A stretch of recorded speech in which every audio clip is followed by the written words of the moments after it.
Le cessez-le-feu va-t-il cette fois-ci être respecté? L'armée russe annonce en tout cas une trêve afin d'ouvrir des couloirs humanitaires pour permettre l'évacuation de civils. 4 villes ukrainiennes sont en principe concernées par ce cessez-le-feu. On retrouve notre envoyé spécial en Ukraine, Nicolas Repère.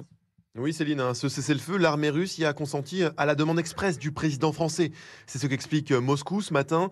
Un arrêt des combats temporaire et localisé qui vient en théorie de débuter. Mais il faut toujours un peu de temps pour que l'information parvienne jusqu'aux soldats sur le terrain. L'évacuation des civils par ces corridors humanitaires va prendre un peu de temps. Donc 4 villes sont concernées. Vous l'avez dit, Kiev, la capitale, dont la banlieue a encore ces dernières heures été lourdement frappée par l'armée russe. Il y a ensuite Kharkiv, la deuxième plus grande ville du pays. Cette nuit encore, des immeubles d'habitation et un complexe sportif universitaire ont été détruits. Les habitants de Soumy, à l'est du pays, devraient eux aussi pouvoir évacuer la localité. Et enfin, la ville de Mariupol est la dernière évoquée par cette pause dans les combats. C'est un port stratégique où près de 200 000 personnes sont encerclées sans chauffage ni électricité, assure le maire. Samedi, l'armée russe avait déjà annoncé un premier cessez-le-feu autour de Mariupol notamment, mais aucun civil n'avait pu quitter la ville, les deux camps s'accusant mutuellement de ne pas avoir respecté cette trêve. Cette annonce russe intervient alors que doit débuter aujourd'hui un nouveau cycle de négociations entre Moscou et Kiev.